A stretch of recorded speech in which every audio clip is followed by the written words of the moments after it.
Immune system जो हमने पढ़ा है, इम्यून सिस्टम की डिवीजन डिस्कस करेंगे। इम्यून सिस्टम की अगर हम डिवीजन को बताएं तो हमारे पास इम्यून सिस्टम को डिस्कशन या फंक्शनिंग के एतबार से, उसके काम के एतबार से, जो बॉडी में कोई भी इन्वेडिंग ऑर्गेनिज्म दाखिल होता है या फिर जब भी इम्यून सिस्टम एक्टिव होता है तो उसकी फंक्शनिंग के लिहाज से हम कहते हैं कि इम्यून सिस्टम दो तरह, उसकी दो डिवीजन है। नंबर वन, इन्नेट या नॉन स्पेसिफिक इम्यून सिस्टम, और दूसरा एडॉप्टिव या फिर स्पेसिफिक इम्यून सिस्टम। अब नॉन स्पेसिफिक का मतलब क्या होता है? नॉन स्पेसिफिक का मतलब ये होता है कि एक ही लाठी से हर किसी को झोंकना,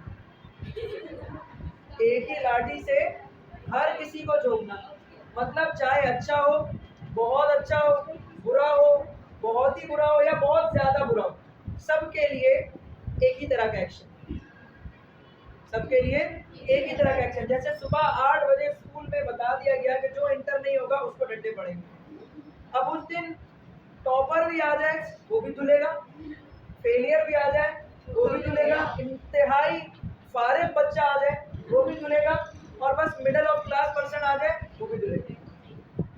बिल्कुल इसी तरह से इन्नेट इम्यून सिस्टम एक नॉन स्पेसिफिक इम्यून सिस्टम है, कोई भी आएगा सबको रोकने की कोशिश। किस तरीके से?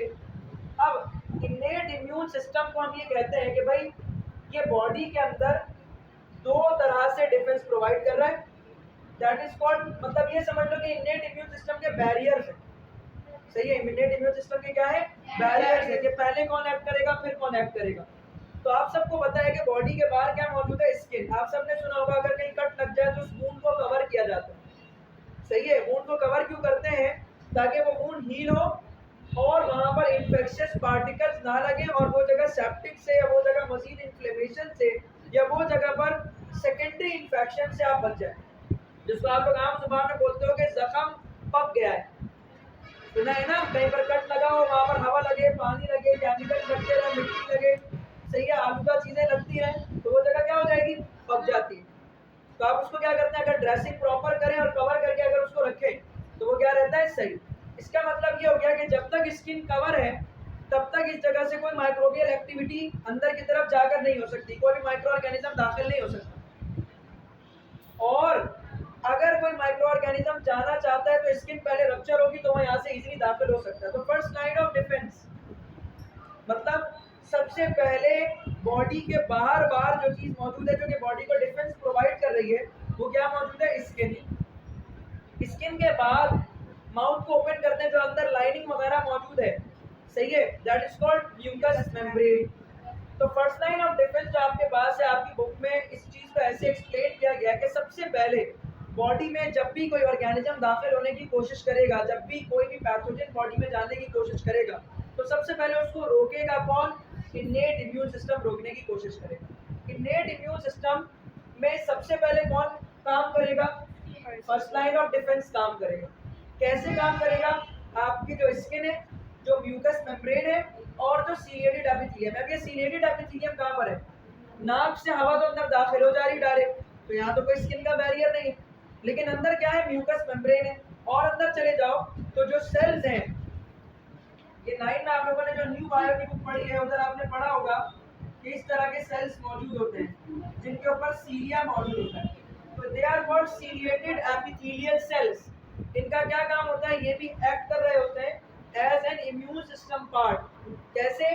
कोई भी पैथोजन या कोई भी आपके पास डस्ट पार्टिकल वगैरह वो इनके साथ चिपक जाता है और ये इसको वापस भेज देता है। आपको जब खांसी आती है या जो छींक आती है, वो कोई भी ऑर्गेनिज्म जब दाखिल होता है बॉडी के अंदर तो उस वक्त उसको जा करके ये फंसता है यहाँ पर और फिर उसको वापस रिफ्लेक्स के जरिए से निकालकर बाहर भेजा जाता है। तो जितना भी स्किन है, म्यूकस मेम्ब्रेन है और जो भी एरिया, मतलब जो भी बॉडी के अंदर इंटरनल ऑर्गन सीलिएटेड एपिथेलियम से लाइन हुआ है जैसे कि लंग्स, तो इसका क्या काम है?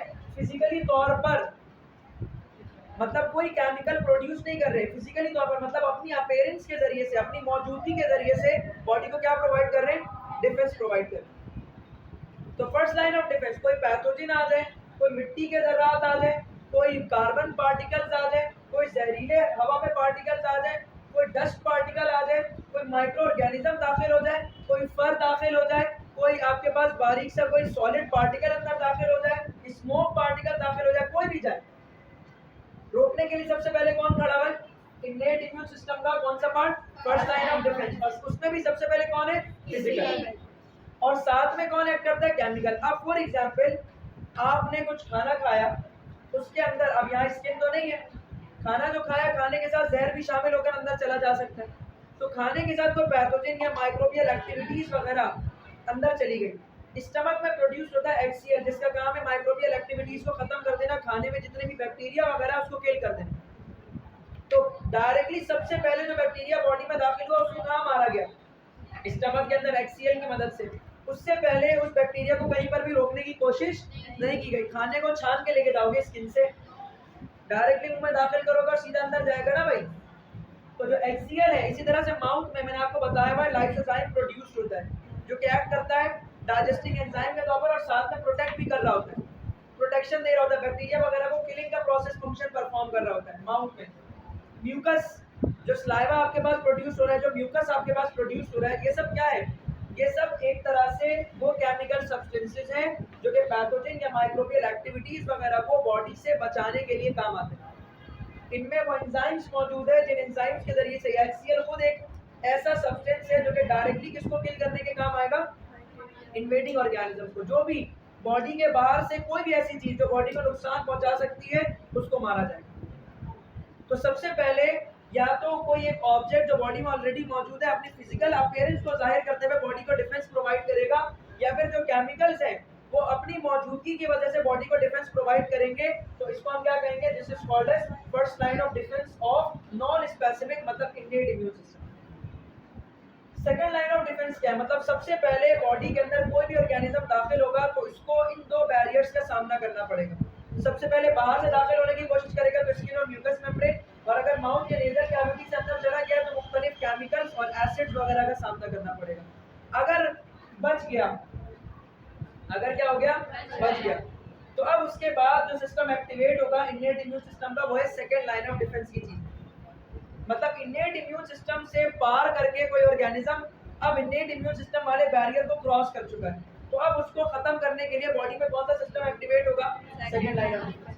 सेकंड लाइन ऑफ डिफेंस में phagocytes, they are the cells, natural killer cells, they are the cells. Inflammation is a sign, ये भी आपके पास क्या है? एक तरह से डिफेंस मैकेनिज्म का साइन है। सही है। यहाँ पर क्या होता है? मैक्रोफेजेस वगैरह बैक्टीरिया वगैरह को किल करके इधर इन्फ्लेमेशन करते हैं और पस जमा कर देते हैं। यहाँ पर प्रोटीन अभी पढ़ा था, इन्नेट इम्यून सिस्टम में सब प्रोटीन्स आपके पास रिलीज होती है, दैट आर इम्यूनोग्लोबुलिन्स, ठीक है। लेकिन आपके पास इसको हम इम्यूनोग्लोबुलिन्स वाली प्रोटीन को सेकंड लाइन ऑफ डिफेंस में शामिल नहीं करेंगे। कौन सी प्रोटीन है? That are called as antimicrobial protein. मतलब वो प्रोटीन जो डायरेक्टली तौर पर वायरसेस को, बैक्टीरिया को, या किसी भी प्रोटोजोन को, या किसी भी माइक्रो ऑर्गेनिज्म को किल करने के डायरेक्टली तौर पर काम आती है। They are called as antimicrobial protein, जो कि ब्लड में आमतौर पर मौजूद होती है। तो एंटी माइक्रोबियल प्रोटीन या simply protein, fever is also acting as a second line of defence. क्यों? फीवर बॉडी का टेम्परेचर बढ़ा देगा, तो जो एक्टिविटी बैक्टीरिया वगैरह की हमारी बॉडी में आकर नॉर्मल टेम्परेचर पर हो सकती है, अब जब बॉडी का टेम्परेचर बढ़ जाएगा तो वो एक्टिविटी हमारी बॉडी में नॉर्मली नहीं हो सकती। तो फैगोसाइट्स मतलब वो बड़े बड़े से सेल जो कि बैक्टीरिया को डायरेक्टली खा जाते हैं, they are phagocytes. Natural killer cells जो कि किलिंग फंक्शन परफॉर्म कर रहे होते हैं, नेचुरली तौर पर बॉडी में मौजूद होते हैं। कोई भी इन्वेडिंग ऑर्गेनिज्म जो कि इधर से बच जाए तो इधर मारने के काम आते हैं। Inflammatory response protein that are the antimicrobial protein और fever, they are considered as second line of defence. और सेवन के अंदर एक कंपोनेंट होता है जो कि फर्स्ट लाइन ऑफ डिफेंस में केमिकल के तौर पर एक्ट करता है। क्या नाम है उसका? अभी बता रहे थे आपको, स्पर्मिन। ये आपके पास स्पर्म के साथ जो आपके पास सेवन का कंपोनेंट है उसके अंदर मौजूद होता है, जो कि एक्ट करता है किसके तौर पर? First line of defence. मतलब जेनाइटल ट्रैक्ट से अगर कोई बैक्टीरिया वगैरह दाखिल हो गया तो स्पर्म के साथ साथ जो सेमेन है उसमें वो केमिकल मौजूद है जो कि बैक्टीरिया वगैरह को किल करने के काम आएगा। अब कोई भी invading organism first line of defence, मतलब इसके अंदर म्यूकस मेम्ब्रेन से बच गया, केमिकल से बच गया, बॉडी में दाखिल हो गया, किसका सामना करना पड़ा? सेकंड लाइन ऑफ डिफेंस की चीजों से, इधर से भी बच गया। अब उसको कौन मारेगा? Specific immune system. मतलब ये वो चीजें हैं जो आमतौर पर बॉडी में किल हो सकती थी लेकिन नहीं हुई, मतलब ये कोई ख़ास चीज़ है, कोई स्पेसिफिक चीज़ है, कोई अलहदा चीज़ है दूसरों से हट करके, तो उसको मारने के लिए बॉडी में स्पेसिफिक रिस्पॉन्सेज जनरेट हों, उसको ख़त्म